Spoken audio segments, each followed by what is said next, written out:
This week we looked at the capital and financial resources available to people in the hemp industry. So first we looked at hemp capital, which is resources that are physical, like tools or guides to how to properly build up. The group I'm looking at is out of the UK, and they help their people who are interested in the hemp fields to get started on greenhouses, how to set up their greenhouses. They provide them with plenty of tools. It's anywhere from knowledge to physical tools to financial backing, which I'll talk more about in the next screen, as well as things like soil guides and temperatures for helping grow to best capacity, which gives them an excellent kickstart to start growing the hemp that they're going to get the funding for. So with that, they get funding from what's called the Green Deal, which is the financial part. And the Green Deal is in place to help pay them to plant hemp. It literally is like a paycheck each week. They pay them to continue to produce a crop so that they can then take that crop and turn it into different byproducts. As you can see in the chart, it shows you just how much that pay that they put out has helped increase the cultivation of hemp in Europe. So it's really helped increase the growth of hemp, and it helps to encourage more farmers to want to grow the hemp as well. Another way the UK does it is in the CBD industry. So for their capital, once again, they like to give out guides. So they give you pretty strongly instructed guides to help you build and set up.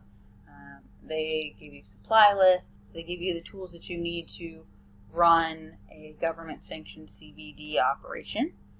The step-by-step instructions, support in finding the parts and pieces that help build up the different machines that you need to process the plant into the oil that you can later sell to increase the economy, which is the end goal in helping these farmers be able to grow and cultivate and process these goods.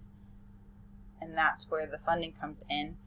They have a couple different types of funding for CBD financials.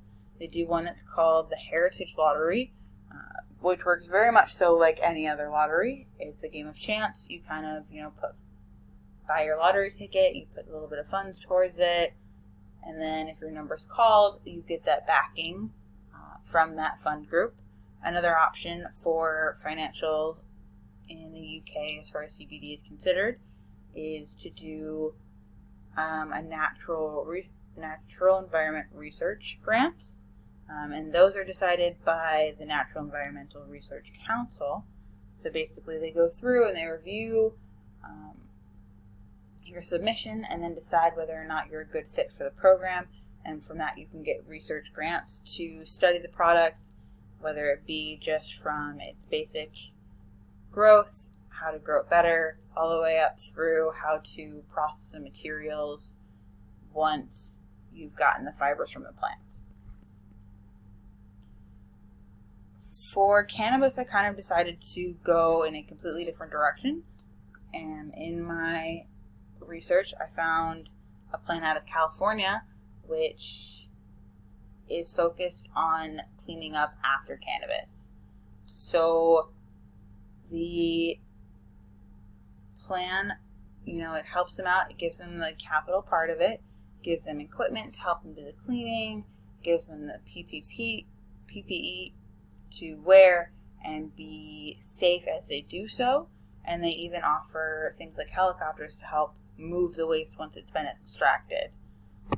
And as you can see on the chart, it shows the different amounts of waste that is extracted and how much it's increased over the years, as well as the efficiency of the different processes. So for that, they have the financial aid for it. It's once again, it's from the state of California. It's a grant program. They use it to fund the cleanup teams. So you get your group together, you put in a submission for money for this grant, and then you help clean up. The one that I specifically read about was the one for the Bull Creek watershed. But it's a way that it's the other side of the cannabis industry that we don't necessarily think about, that California has now started putting out grants for to help support people that want to clean up after the creation of cannabis. And then those are my references.